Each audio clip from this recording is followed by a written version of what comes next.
Okay, so some of my student kasi, or one of my student asked me on how to link. So we have a login, and then after logging in, it will redirect to the main page. Parang ganun. So, let's start. Masyado pang maaga, 9:18. Okay, so let's start. So let me open my Visual Studio Code, and yeah, don't forget to open your SAMP, and then see to it that your Apache and the MySQL is running. And then Visual Studio, where's my, yeah, Visual Studio. Drive C, Laravel, then blog. Is it blog? Blog, yeah. So open folder, Laravel, blog. Select. Okay.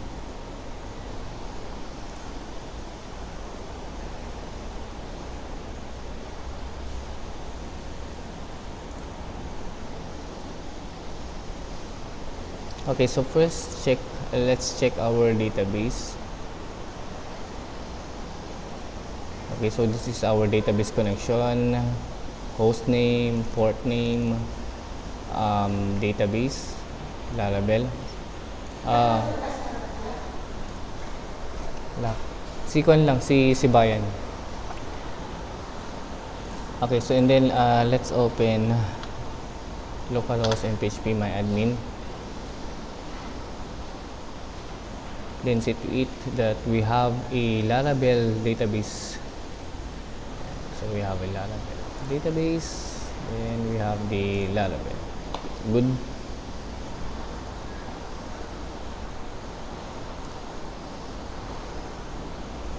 Okay, so let's try it as a fresh.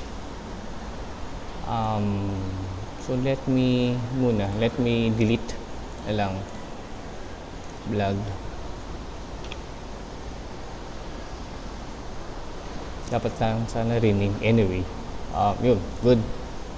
So let me open the Visual Studio Code. So it's up to you if you want to use the terminal of your Visual Studio Code or the command prompt. Okay, so for example, terminal. So let's go to our folder Laravel, and then I have here an example. Okay, so first you need to install the Laravel, and then you have to create your project. So this is the command. Same. Okay, so composer create project, Laravel blog.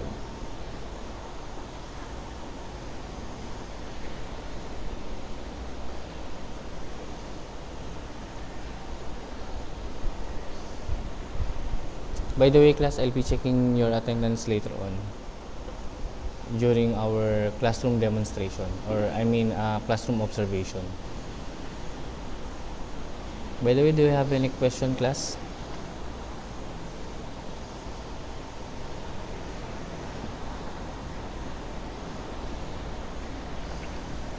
None.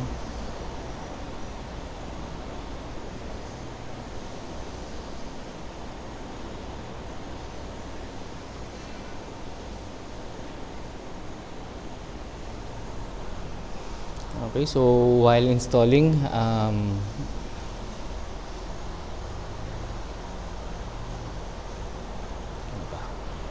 okay, so Laravel is it is using MVC, the model view controller technique.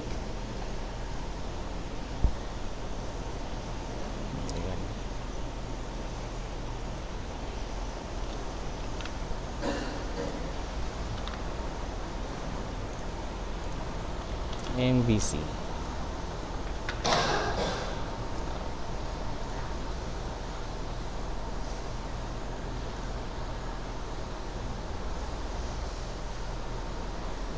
Okay, good. Tapos na.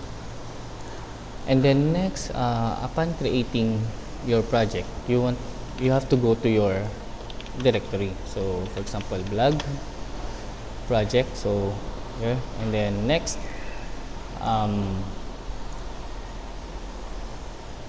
next step is for our manual. The next step is you have to create a route.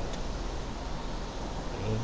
For the login, register home, and log out. So open your web route. So in our Visual Studio Code, let's open our first. You have to open our folder. So that is in our drive C, Laravel, and then blog. Select. Okay, so let's check if we don't have any error in our program. So PHP artisan serve.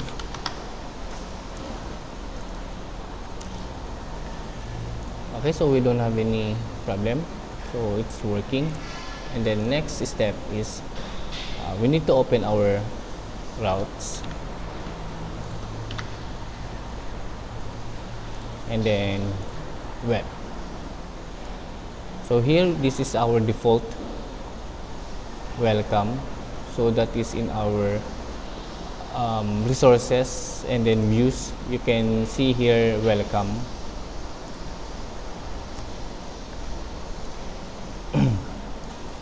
Okay, so here we need to create a route for the login, for the register, home, and log out.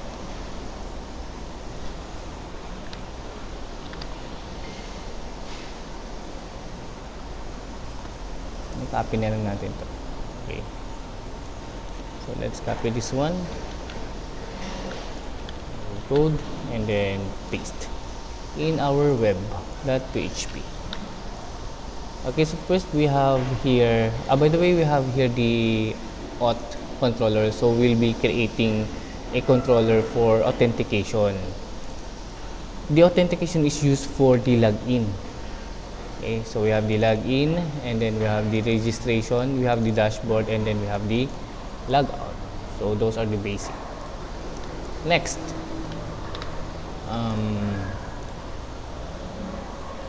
after creating a route, we need to create a controller. So like I said, we need to create a controller for our authentication, for the login. So this step, you need to create the auth controller and add the following code on the file.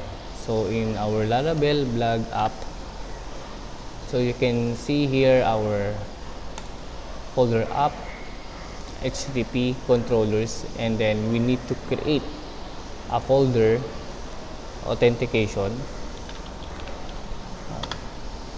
and then under that folder we need to create this file.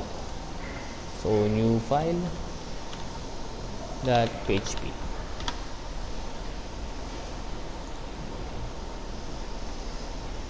So we need to copy this one.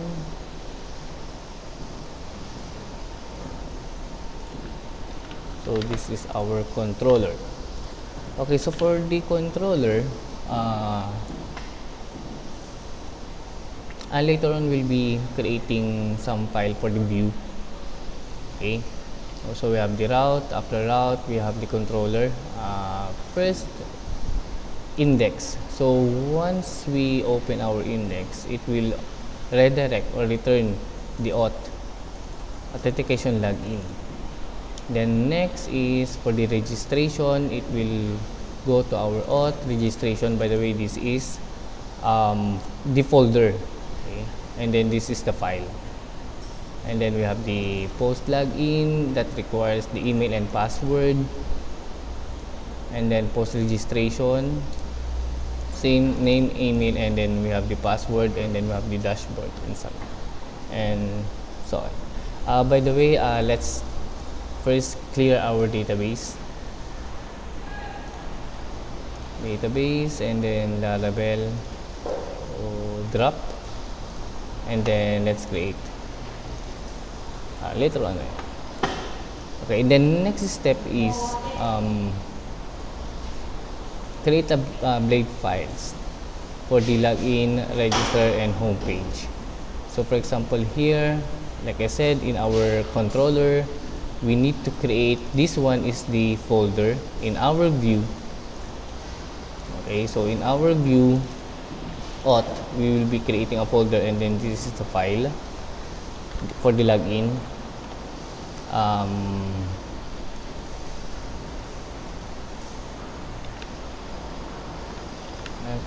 Resources, yeah, and then views, and then we need to create a folder auth, and then we need to create a file login, and this is the content. Yeah. Okay, so this is the view. So we're done with the controller a while ago. So this is our controller, and this is our view, and then later on we'll be creating our model. Okay, so next, create the registration blade or registration form. So under auth, new file, registration. So this is for the registration. Later on, I'll be explaining the codes. And then we have the dashboard. Okay, so for the dashboard, new file, dashboard.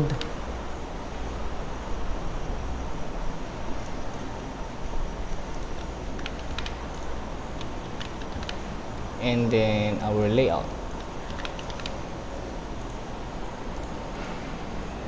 New file, layout blade,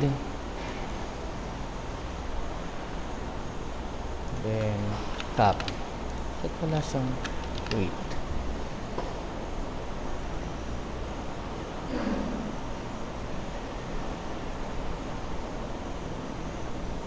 Okay, so let's try to run.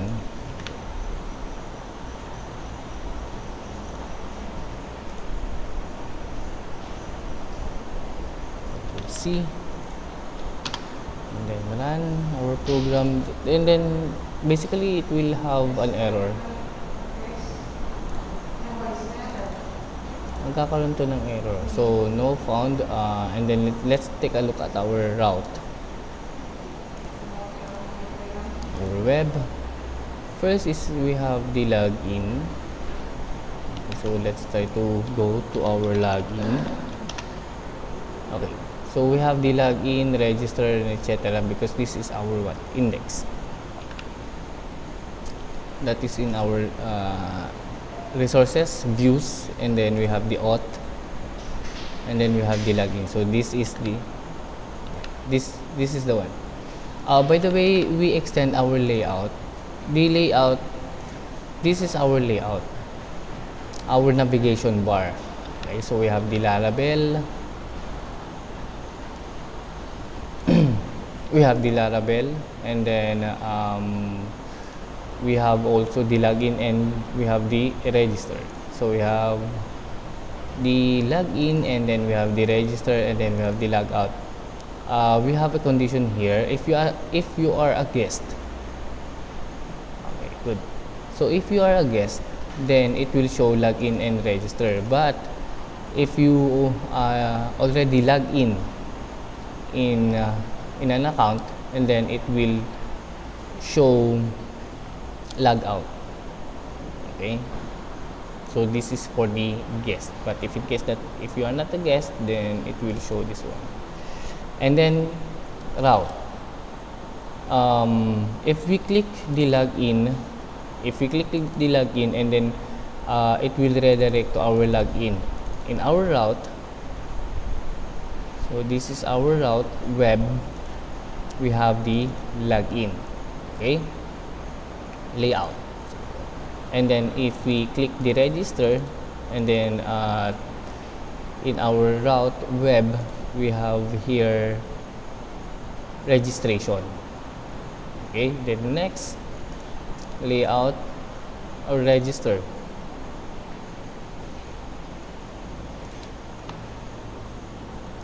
Okay, so this one, so the name is login, and then we have the register. Okay, and then next,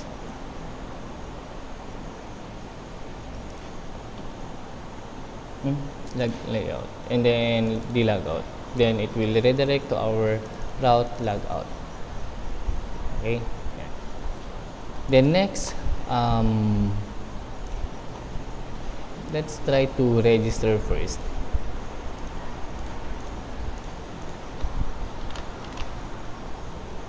Register, yeah. So SQL, so we have an error here. We have an unknown device Laravel, because taking or looking at our database, we don't have any Laravel database, so we have to create this one. And then let's try to run our program again. Register. So basically we have another problem with this one again.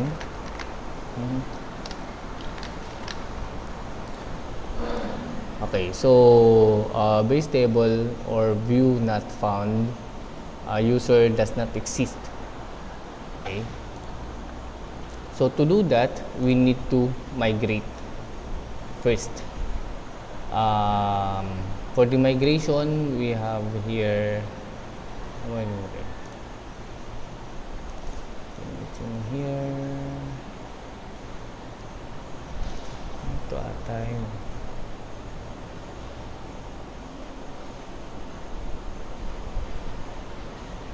Okay, so we have the blog,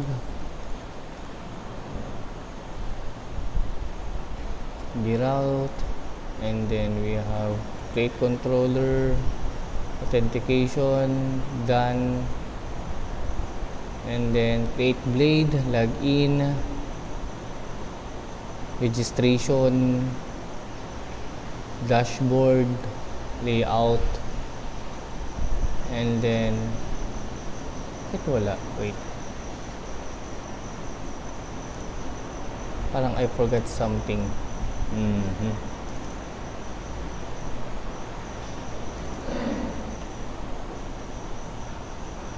Same lang ito.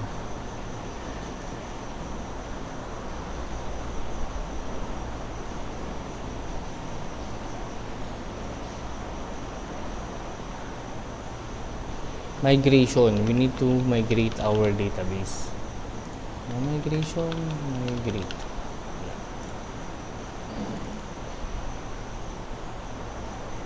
But anyway, migrate. Yeah, this one.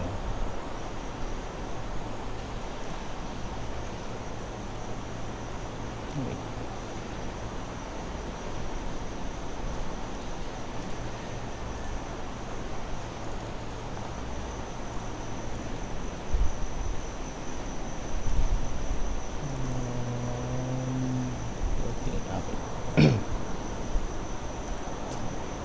Find my migration. Okay, so first we need to do this.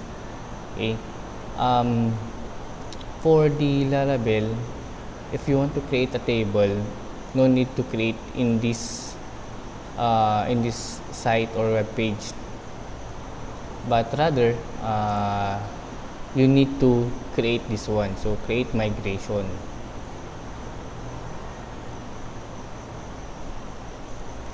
For the user, no, migrate. Yeah. So let's cancel our server first, and then migrate. Okay, so here, by the way, if you notice in our folder, we have the database migration, and then we have the user table, password reset, and failed jobs. So these tables will be once we run our migration, I mean this one, PHP artisan migrate, it will create the tables in our database.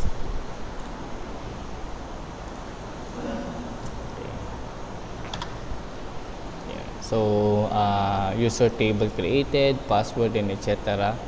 And then taking a look at our database, Laravel, we have field jobs, migrations, and we have the password reset, and then we have the user. Now let's try register.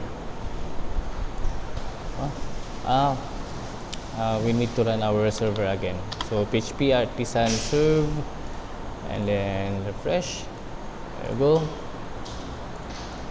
Hopefully this will work. Register. Yun. And then let's go to our database, users. Okay, so I have here my account, my record.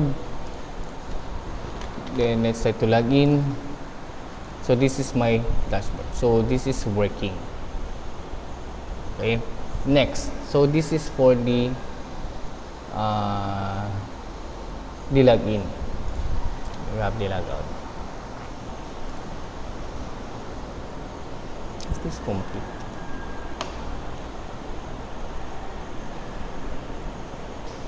Login. Copy. Migrate.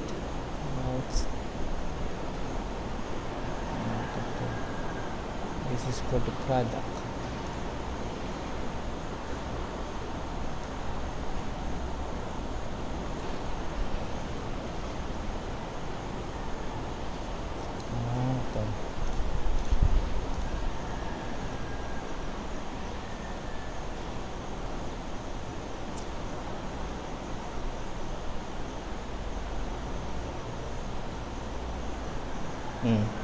Okay, so next is let's try to create naman this one, the CRUD. Okay, so we're done with this one. We have our project blog, and then database connection. We don't have any problem with our database connection. Okay, so created the database, already created. Yeah. So this one, first is we need to create a table for the product. Copy, and then let's go here. In our migration, if you notice, we don't have any product table here in our migration. See, and then so this is the code or command to create a migration table for the product. Okay, so we have the following columns. We have the ID, and then we have the timestamp. But we need to add some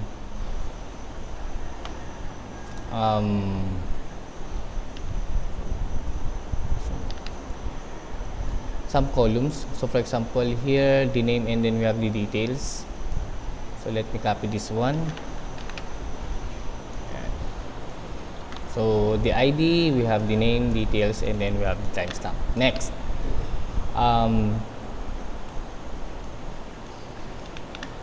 this command is used for creating our table. So PHP artisan migrate, and then here in our database, we have already the product table. Next.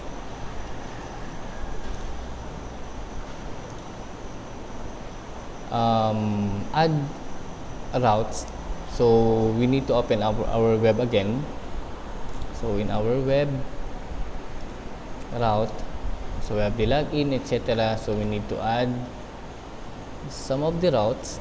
Okay, so we need to add first. Okay, so we have the route controller, and then we need to create another controller for the product. So use app http controller product control. So later on we'll be creating another controller for the product. And then this is my root products. Let me put na lang here. So resource products, etc. And next is, okay, so you need to create a controller and model. Okay, so to do that, it's either manually you create a folder, app, HTTP, controllers. So it's either manually or you can use this command. So this one automatically it will create for the product controller as well as for the model for the product. Paste. Yes. Okay, so here we have the product controller and then we have already a model for the product. Okay. For the user, it's already created, so no need to create a model for the user. Yeah. Next, so once we create a controller, we need to create methods for the following. We have the index, create, store, show, edit, update, and then we have the destroy. So let's open our product controller. So here we have the default, we have the index, we have the create, store, show, edit, update, and then we have the destroy. Here, okay, let me copy na lang, copy and paste this line of code, save. So we have here for the index, later on we'll be creating this one, the product index. Okay, this will show all the data or record in our database. I've already explained this in our previous topic. And then we have the okay, so after run, below command you will find the app model product. Yeah. So here next is we have to modify our model. We have two details, two columns that are added in our database, or a column should I say. We have the name and details. So here, so our model consists of the name and we have the details. Next, for the blade, for the view, should I say view, we need to create the folder product because that is based from our controller. We have here the products, so this is the name of the folder. So we need to create a folder in our views. So in our views again,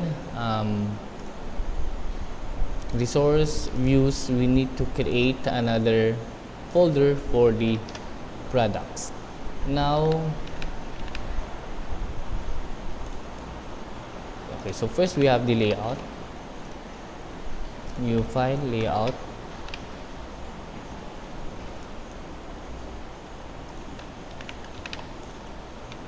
save, and then next is we have the index, product,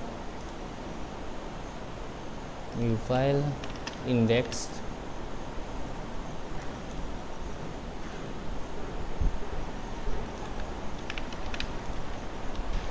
and then next is we have the create table.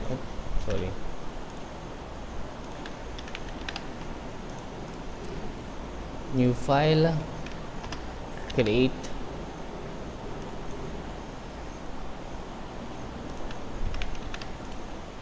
then next is we have the edit,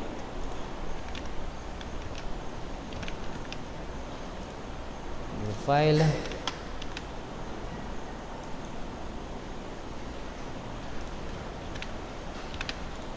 paste, save, then we have the show, new file, show blade,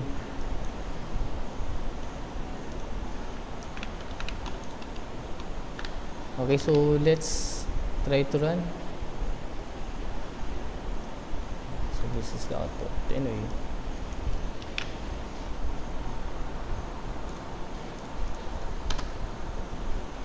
Okay, and then let's go now to our routes. So first we have the login, register, logout, and etc. Here, login. So this is working, and then we have the products.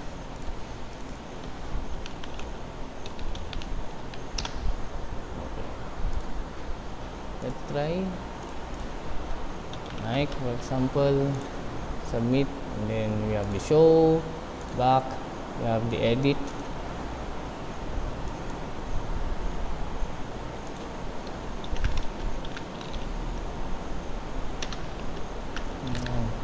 Submit. Okay, so it is working, then delete. So let's go now to our login. So supposedly, when we click the login, the logic should be it will redirect to our product here. So once you log in, so to do that, in our controller,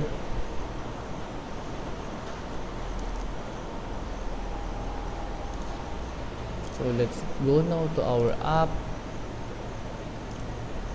controllers, authentication, out controller. Ayan, yung ginawa ko na noon. Controller. Okay, so in our dashboard, what I did is, in my dashboard here, if our authentication is checked, then it will redirect to our dashboard. But if you change that into this one, where did I get this one? The index? I think that's in the index. Resources, views, products, index.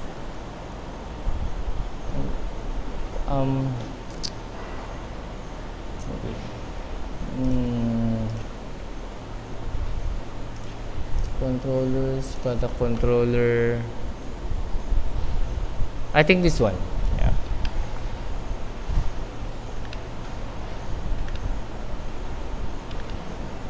Yeah, this one. Okay, so let me repeat. In our login, muna sa login. Okay, so in our login, once I log in my account, it will redirect to my dashboard, because in my authentication out controller, once the authentication is checked, and then it will return view the auth dashboard. Okay, so let me change this one, and then yeah, that's correct.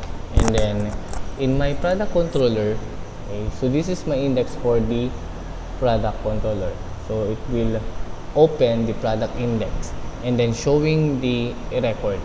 So what I did is I just copy this one and then put that in our auth controller in this part, save. Return login, bakit na yun?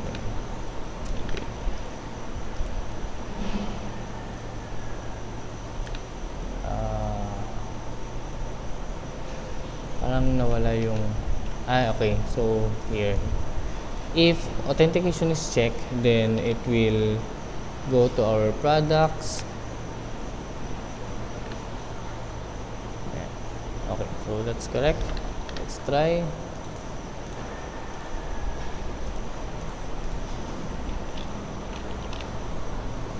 Login. Product not found. Authentication, product not found.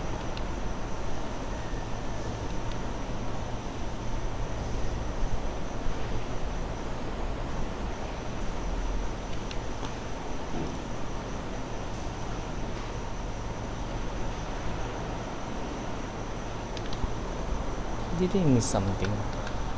Save. Dashboard. So dashboard.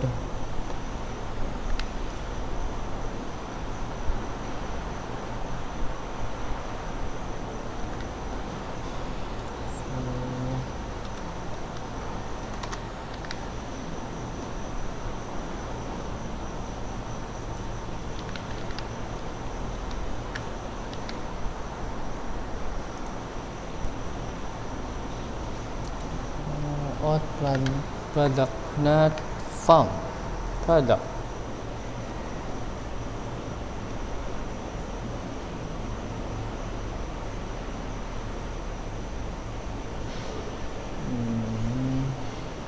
Resources, views, products, and then we have the indexed.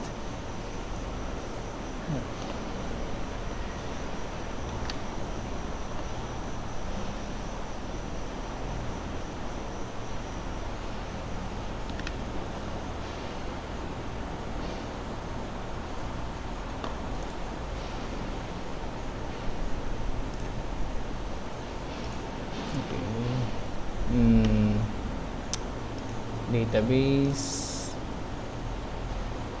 Laravel, products. We have a product.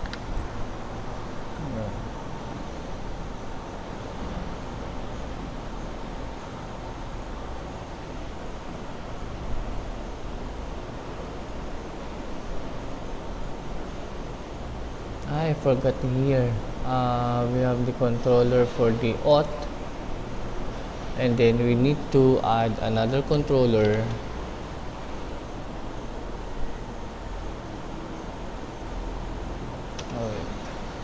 Ito ba yun? Wait. Mga controllers eh. And then we have the product controller.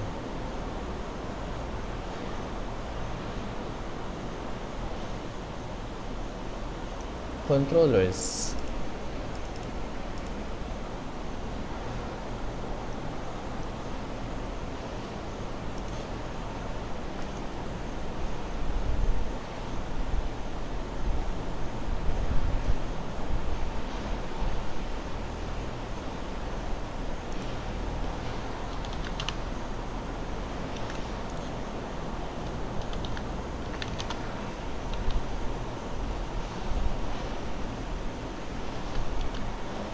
App model,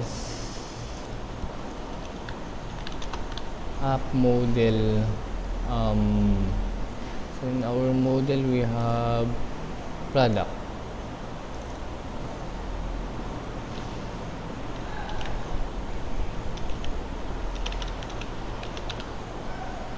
Forgot this one.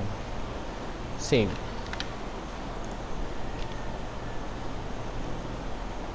No. Wait, let's try it again. In our login,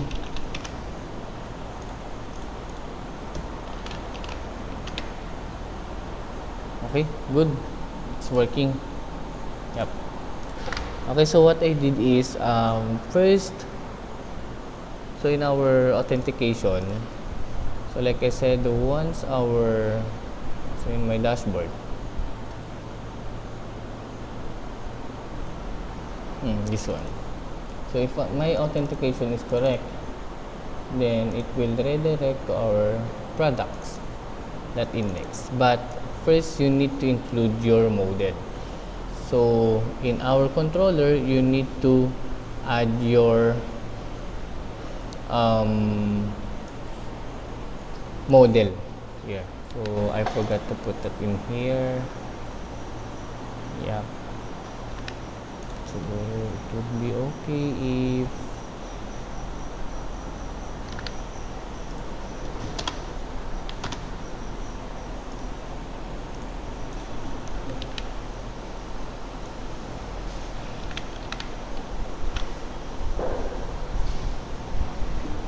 so add your product model.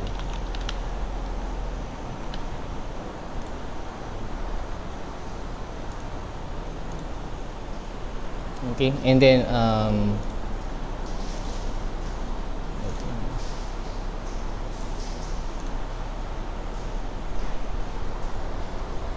wala pa? Ba't wala pa sila? Hindi na naman sila sumipot. May problema na naman sa server and cloud. Kaya tapusin mo na yung klase mo na mag-uusap tayo. Okay, so yun. Okay, so anyway, if you want, one of the problem here is that once you open this part, yung part na to,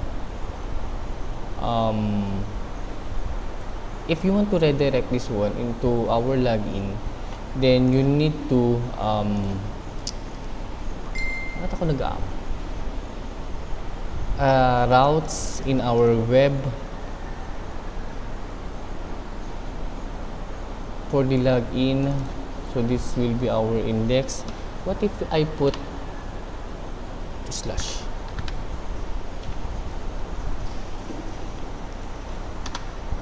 No. Anong ginawa ko na nun? I forgot it already. Get login name. This is just only a name. Slash. Okay, yun. But one of the problem in that, so let me repeat. So a while ago, that's login. So here you need to put login first so that it will redirect to your login webpage. But if you change this into slash and then here, so it will redirect to our login. Okay, you can change that if you want to. For example, information system, if that is the name of your project, then it's okay. Oh, information system, I forgot to save. Sorry, Control S, then refresh. Okay. So if this is the name of your system, but anyway, if you want to redirect that, so once you open this site, this address, and then you put the slash in there, so it's working. But then again, if you put login in here, okay, back, log out, there. So we have the problem. So in our logout, wala.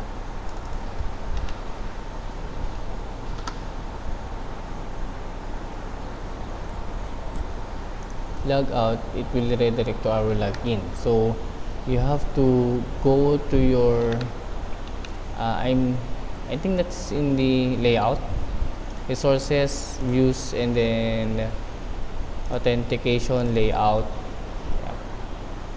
So here, because we don't have any login anymore, so in our route we have only the slash. Okay, by the way, let's go back muna in our controller, HTTP controllers, and authentication. Then let's redirect muna. So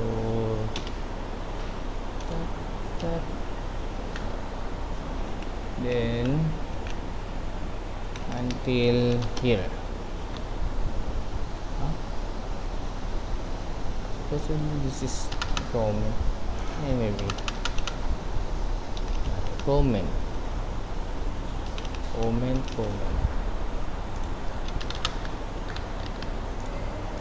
Okay, let's try it again. Oop. Route not defined, Laravel block layout. Redirect. Okay. Yun. So you have to change.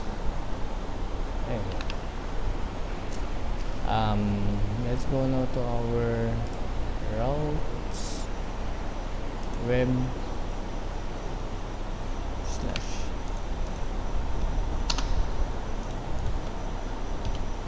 and log out.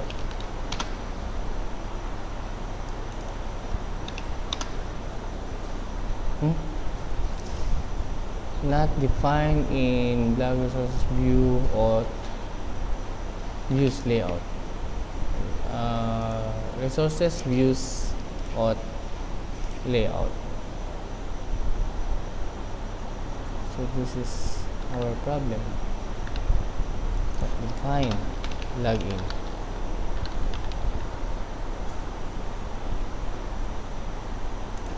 But once we log in, ayun, it's working. Log out. Yun, log out.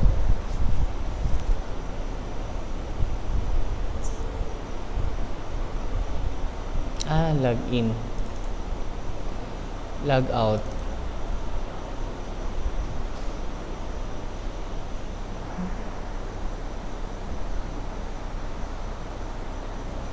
Go to our log out. In our route. So in our route, web log out, then name log out. So in our controller, HTTP controllers authentication auth controller, and then